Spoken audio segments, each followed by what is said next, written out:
There are few tales of spying and espionage shrouded in as much mystery as the death of Ashraf Marwan. He was an Egyptian businessman and a spy for the Israeli intelligence agency, the Mossad. Codenamed Angel, Ashraf Marwan is credited by the Mossad with having saved Israel during the 1973 Arab-Israeli War. However, both Egypt and Israel claim him as a national hero, and whether Marwan was a genuine spy for Israel or an Egyptian patriot and double agent is not settled. A peaceful passing at the end of a long life is a luxury that few spies have enjoyed, and Ashraf Marwan is no exception. On the 27th of June 2007, at around 1:30 p.m, Marwan fell from the 5th floor of his £4.4 million London flat located at number 24 Carlton House Terrace. He landed in a private rose garden, succumbing to his injuries before paramedics arrived on the scene. Conspicuously missing from Marwan's apartment on the day of his death was the only known manuscript of his unfinished memoirs. The question remaining unanswered to this day is, did he jump or was he pushed?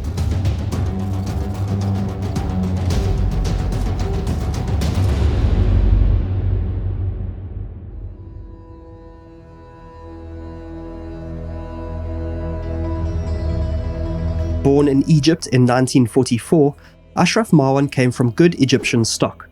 His grandfather rose to become the chief of the Sharia courts, and his father was a military general in the Egyptian Republican Guard. In 1965, Marwan graduated with first-class honours with a degree in chemical engineering from Cairo University. He was shortly thereafter conscripted into the army. That same year, Marwan met and fell in love with 17-year-old Mona Nasser, daughter to Egyptian President Gamal Abdel Nasser. The couple would marry the following year. Marwan's marriage to the president's daughter thrust him ever higher within the upper echelons of Egyptian political circles. Marwan continued his military service for a further 2 years, whereafter he secured a post working for Sami Sharif, the head of the presidential office and de facto chief of Egyptian intelligence. In 1968, Ashraf and Mona had their first son, Gamal, and shortly thereafter the family relocated to London to allow Ashraf to continue his studies in chemistry. This move was, however, to be short-lived, for Marwan and his family were soon ordered back to Egypt. Some say this was because President Nasser became concerned with the lavish lifestyle they were leading in the West. Others believe the order was given after it was discovered that Ashraf got involved with the wife of a Kuwaiti sheikh who was providing him with financial support. By all accounts, there appears to have been some strain that developed in the relationship between Ashraf and his father-in-law, the president. This went to the point of Nasser demanding of his daughter that she divorce Marwan. However, Mona remained loyal to her husband. Upon the Marwan family's return to Egypt, President Nasser made sure to shorten the leash by having intelligence head Sami Sharif keep a close eye on him. It would not be long, however, before Marwan would return to London, this time not to study, but to betray his country and become a spy for Israel, Egypt's arch-nemesis.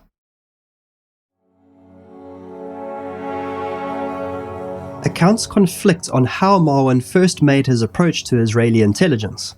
The most likely scenario is that in late 1969 or 1970, Marwan made first contact by calling the Israeli embassy in London multiple times from a red telephone booth. Each time he asked to speak to a security team member but was rebuffed. Eventually, however, he was permitted to leave a message. The head of the European division of the Mossad, Shmuel Goren, is said to have picked up that message and, recognizing the high-profile Egyptian name, immediately took steps to contact Marwan, who was due to return to Egypt the very next day. A meeting was quickly arranged in a London cafe between Marwan and a man who called himself Alex, whose real name was Duby. At this meeting, it is said that Marwan handed Alex an envelope of documents as a sample of the information he could provide to Israeli intelligence. He said he was not asking for anything in return at that moment, but that he expected payment of $100,000 at their next meeting. Why would a man in the powerful position of Ashraf Marwan want to become a spy and betray his own country? This was the primary question in the minds of Israeli intelligence. The Mossad was cautious of so-called walk-ins. The primary risk in recruiting a volunteer such as Ashraf Marwan was that he was in fact a double agent planted by Egypt to feed Israel false information and send secrets back to his father-in-law, the president. Money was certainly a motivating factor for Marwan's decision to spy against Egypt. Dissatisfaction with his family allowance and a desire to grow his own empire and wealth most likely played a role in Marwan's decision to approach the Mossad. He knew that the information he had access to would fetch a princely sum from Egypt's #1 national enemy. Some believe that Marwan was paid as much as $3 million by Israel during his spying years, but this figure has never been confirmed or verified. Marwan's motivation was partly also ideological. He was a capitalist through and through, and he despised Soviet communist ideology. He resented Soviet interference in Egyptian affairs, believing his country was being used as a pawn in a global game of geopolitical chess. After the formation of Israel as an independent state in 1948, a series of wars ensued between it and a coalition of its Arab neighbors. The disputes centered around the legitimacy of the Israeli state, the territory it occupied in the Middle East, and the status of Palestine. The First Arab-Israeli War began in 1948 on the very same day that Israel declared its independence, the conflict lasting just short of a year. The Second Arab-Israeli War took place between October and November of 1956. Known as the Suez Crisis, this conflict was one of the pivotal and most dangerous moments of the Cold War. This was followed in 1967 by the Third Arab-Israeli War, known as the Six-Day War. Israel emerged victorious in the third conflict, claiming the contentious territories of the Golan Heights, the Gaza Strip, the West Bank, and the Sinai Peninsula. During these conflicts, the countries forming the Arab coalition were client states of the Soviet Union, whereas Israel was supported by the USA and other Western countries.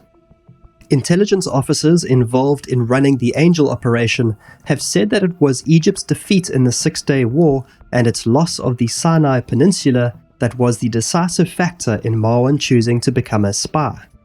Marwan may have thought, in some perverse way, that betraying his country by spying against it would rid Egypt of its Soviet overlords. Another theory has it that he simply wanted to jump ship to the west, and that spying presented the best opportunity for him to secure a new life in England. When Marwan first contacted the Mossad, Egypt and Israel were in the midst of the so-called War of Attrition, which had been running for approximately 3 years. By the time of Marwan's first meeting with Alex, a 90-day ceasefire agreement had lapsed and been renewed, but it was clear that absent a diplomatic solution, fighting would soon resume. After examining the first tranche of intelligence provided by Marwan, the Mossad were convinced that Marwan was genuine. The information was considered invaluable, almost as if they had an agent sleeping in Nasser's bed, as it was later described. The opportunity Marwan presented to Israeli intelligence was unlike any other and couldn't have come at a better time for Israel as it prepared for yet another war. Doobie, or Alex as he was known to Marwan, would meet the spy in person whenever he would travel to London.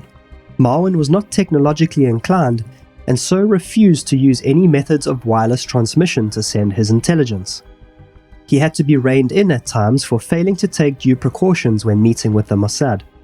He continuously called the Israeli embassy switchboard in London to arrange meetings, and carried top-secret documents on his person without any concern as to whether they would be missed. Then suddenly, President Nasser died from a heart attack in September 1970. Marwan then became a close aide to Nasser's successor, Mohammed Anwar Sadat, helping him to overcome his political opponents and seize power as the next Egyptian president. After being sworn in, Sadat implemented what became known as the Corrective Revolution of 1971. This was a period during which Sadat purged left-wing and pro-Soviet Nasserist members of the government and security forces to consolidate his power. Marwan emerged from that purge not only unscathed, but covered in glory for the role that he played in Sadat's rise to the presidency. Marwan was appointed the Director General of the President's Office and was essentially President Sadat's right-hand man. Marwan also functioned as the head of Egyptian foreign relations. In this capacity, he strengthened Egyptian ties with Saudi Arabia, playing a key role in OPEC's decision to place an oil embargo on the USA in 1970. This led to an oil crisis and consequent recession in the USA. Marwan was also instrumental in securing a deal with Muammar Gaddafi's Libya to provide Egypt with much-needed Mirage 5 aircraft to bolster its air force, which had been obliterated during the Six-Day War.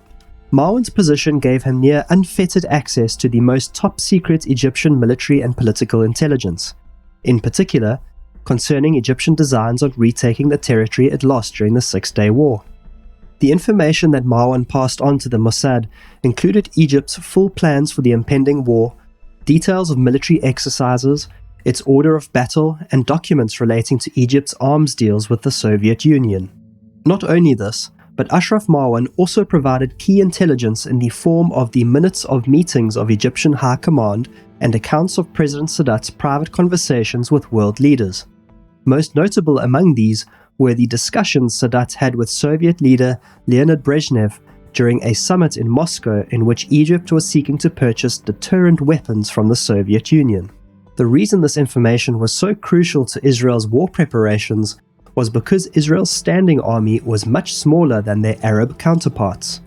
Israel faced war on many fronts and was compelled to deploy reservists in times of war. The strategic allocation of army personnel across the various battlefronts was thus key to Israeli military success. The information Marwan supplied was also important in the broader context of the Cold War generally. The notes arising from the discussions between Sadat and Brezhnev were provided by Israeli Prime Minister Golda Meir to US President Richard Nixon. The information gave the US a rare glimpse into the Soviets' interest in the Middle East and its dealings with its Arab client states. But not all the information Marwan provided proved to be correct, and Israeli confidence in Marwan's good faith would soon be undermined. In 1973, tensions between Israel and its Arab neighbors had reached a fever pitch. The Arab coalition adopted their three no's position. This meant no peace, no recognition, and no negotiation. The chances of a diplomatic solution were fading away. War was inevitable. In April of 1973, Marwan convinced the Mossad that Egypt was planning to launch an attack sometime during the middle of May. Israel, acting on this intelligence, heightened its military readiness, sending tens of thousands of reservists and several brigades to the Sinai Peninsula. But the Arab attack never came, and proved only to be an Egyptian military exercise conducted along the heavily fortified Suez Canal. The mobilization of the Israeli military is believed to have cost in the region of $35 million. A few months later, Marwan would again issue a warning of war. On the 4th of October 1973, Marwan called his handlers while he was in Paris attending a trade delegation. During the conversation, he mentioned a need to discuss lots of chemicals. This was the agreed code phrase to alert Israel of war. But could he be believed this time, or was he becoming like the boy who cried wolf? The following morning at 8 a.m. on Yom Kippur, a Jewish holy day, the Israeli cabinet met in an emergency session to decide what to do. They chose to act upon Marwan's information and began to mobilize the army and air force. Israeli Prime Minister Golda Meir decided against a preemptive first strike. This time the warning proved correct, although the timing was out. Marwan warned of an Egyptian strike at sunset. However, the Arab invasion began a few hours earlier at 2 p.m., catching the Israelis off guard. Egyptian and Syrian forces invaded the Sinai Peninsula and the Golan Heights, respectively, breaching their ceasefire lines with Israel. Israel managed to repel the attacks after 3 days of bitter fighting, resulting in a military stalemate. Israel then pushed the Syrians back to their pre-war ceasefire lines and launched a counter-offensive deep into Syria. A UN-brokered ceasefire was short-lived, with fighting continuing and Israel ultimately encircling the Egyptian Third Army. As the war raged on, tensions between the United States and the Soviet Union also escalated as their respective client states did battle. Fortunately, a second ceasefire was imposed on the 25th of October 1973, officially ending the war. While Israel emerged the tactical and political winner of the Yom Kippur War, they had been taken by surprise and sustained their heaviest losses in war since the nation's formation in 1948. Why did Marwan wait so long to give the warning of the Arab invasion? And how could he have got the timing of the attack so wrong? The Mossad were left wondering whether Angel had been misleading them all along. After the war, Marwan continued to hold a powerful position in the Egyptian government, but his time of service in the presidential office soon came to an end. Questions were increasingly being asked about Ashraf Marwan's personal wealth and business dealings. President Sadat eventually had to bow to public pressure to terminate Marwan's posting in March of 1976. Ashraf Marwan's fall from grace was complete after Anwar Sadat was assassinated in October of 1981. With his closest political ally dead and a new regime in office, Marwan and his family relocated to London. There he built his own business empire running into the hundreds of millions of pounds, but in the process of accumulating his wealth, often through dubious means, he made many enemies. While Marwan's role as a spy for Israel had come to an end by the early 1980s, whether he had been acting as a double agent for Egypt or was a committed spy for Israel was still a question left hanging in the air. According to the Netflix film The Angel, Marwan is portrayed as having played a crucial role in the Egypt-Israel peace treaty signed in 1979. The film suggests that Marwan's primary goal was achieving peace in the Middle East. The film is an adaptation of the book by Uri Bar Joseph, a political science professor and author. His book challenges the idea that Marwan was an Egyptian double agent. In his view, Israeli officials would have been wise to trust Marwan even more than they did. Bar Joseph's view is however not shared by Aaron Bregman, also a political scientist, author and historian based in the UK. Bregman believes that Marwan intentionally misled Israel and was working for Egypt all along. Bregman published his research in his 2016 book, The Spy Who Fell to Earth. Bregman says, Ashraf Marwan, whom I know well, was an Egyptian hero and spy who deliberately gave the Mossad false information for years. He was a key part of Egypt's deception plan in 1973, which caught Israel unprepared during the Yom Kippur War. Marwan mocked the Mossad for years. Egypt and Israel can't even agree on who he was truly working for. Israeli intelligence officers considered Marwan one of their best spies, yet Egypt also hails Marwan as their hero. Former Egyptian President Hosni Mubarak called Marwan a true patriot of his country, and he was given a hero's funeral in 2007 despite his well-known connection to the Mossad. How Ashraf Marwan's identity as a spy came to light is in itself an interesting story, involving a series of events which no doubt contributed to his untimely demise. The aforementioned Aaron Bregman in the late 1990s began to suspect that the Israelis had a source during the Arab conflicts, and after examining the evidence available to him, became convinced that Ashraf Marwan was Agent Angel. In his book, Israel's Wars, Bregman referred obliquely to Angel as being Nasser's right-hand man. In 2002, he published another book titled History of Israel, in which Bregman claimed that Angel was sometimes referred to by his handlers as the son-in-law. This wasn't true, but the claim was made in an attempt to lure Marwan out from the position of silence he had maintained on the issue. Following the second book, Bregman and Marwan began corresponding. Bregman hoped to coax an admission of his identity as Angel from Marwan and to write his biography, which of course Marwan persistently refused. In fact, Bregman was due to meet with Marwan on the day that he died. Marwan always denied being a spy for the Mossad, no doubt to protect himself. While the allegation in Bregman's books did place Marwan in some danger, they were not enough to place him in the line of fire of those who wanted Angel dead. Marwan then inadvertently became the centerpiece of a libel court case between two senior former Israeli officers, namely his prime detractor Eli Ziera and the former head of the Mossad itself, Zvi Zamir. The court judgment confirmed that Ziera had leaked Angel's true identity to the press, and in the process, named Ashraf Marwan as the Mossad spy. The judgment was made public on the 14th of June 2007. Within 13 days, Ashraf Marwan was dead. So who then killed Ashraf Marwan? There are a few suspicions, but no firm answers. Mona Marwan has claimed in the past that it was the Mossad that killed her husband. This, however, seems an implausible explanation. Killing Marwan would never have been a sensible solution for Israeli intelligence. If Marwan truly was a double agent, the Mossad would have done well enough to leave him alone. Throwing him from a balcony would have served no purpose. Egypt, however, may well have had an axe to grind with Marwan. That he may have acted at some points of his spying career as a double agent does not detract from the great many state secrets he shared with Israel. Those in power may have been concerned about the revelations contained in his memoirs and wanted to prevent its publication. Another fact worth mentioning is that Ashraf Marwan is not the only politically connected Egyptian to have fallen to his death from a balcony. In August of 1973, the former head of Anwar Sadat's presidential guard fell to his death from a balcony of Stuart Tower in London. At the time, he was also writing his memoirs. Then, in June 2001, an Egyptian actor fell from the balcony of the very same tower.